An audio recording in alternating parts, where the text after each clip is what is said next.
your placemat with your slab of clay. And right now it's fairly thin, but we're gonna try and thin it out just a little bit. I gotta be careful, mine's really thin right here. So we're gonna try and roll this to where we can thin it out a little bit more, especially down in this area. So you'll have your rolling pin, and we're going to roll across our clay a couple of times. You're gonna have to make sure that you're pushing down some. You gotta use your muscles. Okay, roll across it a couple of times, and then I'm gonna actually turn the whole thing. And I'm gonna roll this direction. I'm not gonna roll as much this way because it's already pretty long, but I'm gonna roll a couple of times. And then I'm gonna turn it back this way, and I'm still a little bit thick over here, but I am thinning out. So we're gonna see if we can roll a few more times.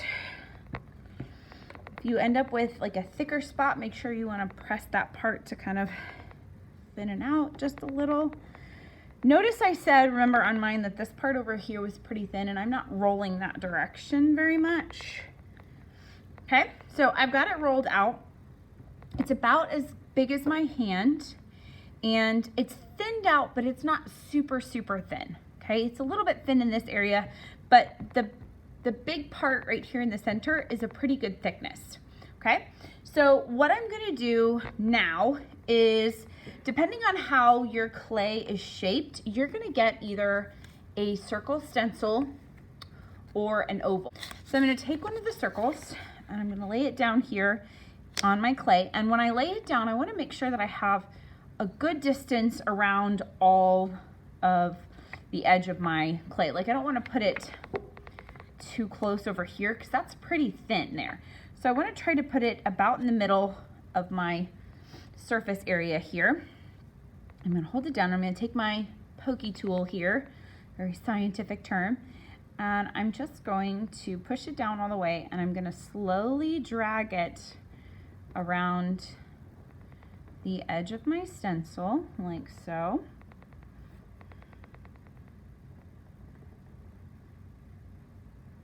Okay, so there is my center. This is going to be part of my loom, and this is actually going to come out of my loom for where my weaving is actually going to go. Okay, so now we're going to actually construct the shape of the loom. And the shape of the loom, you can cut out any shape that you would like. You can make a very geometric shape, like a square or a rectangle or something like that. Or if you want to have a little bit of fun, you can kind of use your pokey tool and just kind of cut out a wonky shape, or maybe even like a heart or something like that. I'm going to kind of stick with a wonky shape. And when I do this, I'm not going to get very close to my circle cutout here. I want to keep a good distance away from it because I want to have an area to be able to put the circles for my loom itself that I'm going to use here in just a second. So I'm going to take my pokey tool and I'm going to kind of create like a wonky shape. It's to your benefit to leave your loom fairly large, okay? Kind of resembles a little bit of an egg at the moment in a frying pan. What I'm going to do is I'm going to get a straw. This is just a small section of a straw. And I'm going to use this to stamp out. You have to have an even number. So you could do 10 or 8. I would not do less than 8 though. I think 8 would be the minimum, and I think 12 would be the maximum.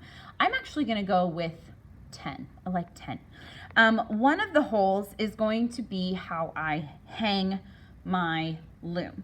So it's not actually going to be around my center circle. It's going to be off to the edge one side. So you're going to decide which way you want your loom to hang from. I think I'm actually going to have my loom hang from this area over here.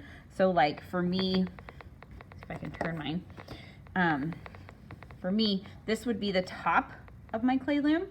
So I'm actually going to put the hole for my loom there, okay? So I'm going to do one hole here, and I don't want to get too close to the edge, but I don't want to come like way down here. So I'm actually going to come down about like that, okay? And I'm gonna push it in all the way. And before I pull it out, I'm actually going to turn it a little bit. This kind of fully cuts out your shape, and then pull. And then your little clay is left over inside, okay? Now, I've got one hole there. So I was gonna do 10, so now I need to do 9 more. And I'm gonna put those 9 around my circle. And when I do this, I wanna make sure that they're not too close to the circle line that I've drawn. And I don't want them to be too close together either. I'm gonna try to space them out as even as I can around this circle that I've cut out here. So I'm gonna start with one right here. I'm making sure I'm leaving a good distance from there. I'm gonna push in straight up and down, turn it, and then pull out. So there's 1, I need 8 more.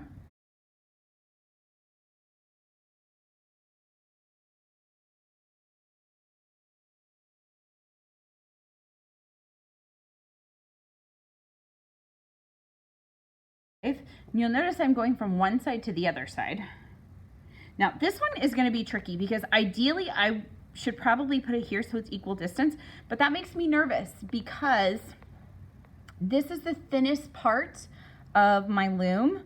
So I may actually decide instead of, I could either move it closer to this one or I could move it farther away. I think I'm gonna move it a little bit farther away. So instead of putting it here, I'm gonna actually move it over just a little bit. And by doing that, I've given myself more space in between my hole that I'm punching and the circle, and then also the edge of my loom. So what was that, 7, 2, 4, 6. Okay, that's 6 around. So I need 3 more. So in this distance, I need to fit 3 more holes. So, okay. So right now I've created my loom. I have the hole I'm going to hang it from, and I have my 9 holes around here. Together, they all are an even number, which is 10, but I need to make sure that I have an odd number around my circle cutout or my oval cutout for my loom, okay? The other thing that we're going to do on our clay loom here is we're gonna add in some textures and designs here, okay? You can choose to do that with your pokey tool, like I could gently draw in like stripes or something like that. I also have a bowl here that has a lot of different items in it as well. Some of these were donated to my classroom through my Amazon wish list, which is awesome. You could use these for some stamping as well. I have here some different buttons that have been put onto corks that you could use. I do have some of these which have some textures on them on clay. Some of these work and some of them don't. This one is not the greatest because my lines are not super thick, but something like this works a little bit better.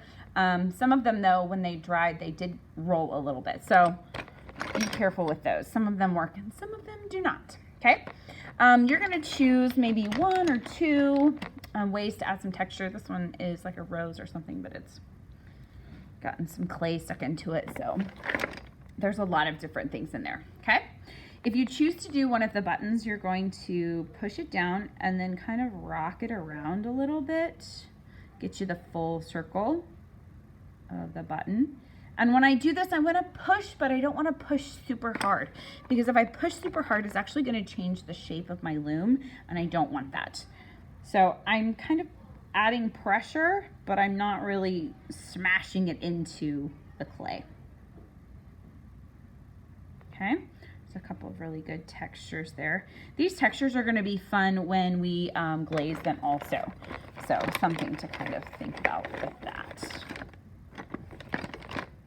Ooh, those are fun. Oh, I forgot I had these in here. These are actually little ones that I've made with clay and hot glue. So these are kind of fun as well. One thing you do want to make sure that you do if you're doing these stamps is try not to stamp over your holes. We don't want them to accidentally pinch or close or anything like that. That's going to create a problem when you are weaving next time. Okay. The very last thing that I need to do for my clay loom here is I need to have a coil on my loom. It's just kind of for fun, but it's a nice way for me to see that you know how to make a coil. A coil can be very useful when creating a lot of different clay items, but it can also be one of the most tricky things to create. So it sounds super simple, but the clay dries out very quickly with a coil. So my extra clay that I had left over, I'm actually gonna pull off a piece. It doesn't have to be huge, okay? And we're going to roll around this piece of clay into our hands to create a ball, okay? And then I'm gonna slowly rock it back and forth in my hand to create more of a tube. And I'm just going to keep doing this, okay? When I do this also, I can use it on my clay mat, or I can actually use my table as well. And when I do this, I wanna try to apply even pressure, and I'm using my whole entire hand, not just my palm, but my whole entire hand. Your coil starts to crack. Could be that maybe there's a spot that's too thin, or maybe your coil is starting to dry out. If that's happening, you can take your hand and put it in your little cup of water, and kind of take your finger and then kind of apply some more moisture to your coil as well. You want it to be thin, but not crazy thin. This is probably about as thin as I would like it. Okay, it's thin enough that I can move it around fairly easy, but it's not so thin that me moving it is going to cause it to break. Okay, and this coil, notice how I've not put any textures over here on this side. This is where I'm going to add in my coil there. So I'm gonna take my finger and I'm gonna dip it in some of my water. And I'm just gonna rub it across the coil.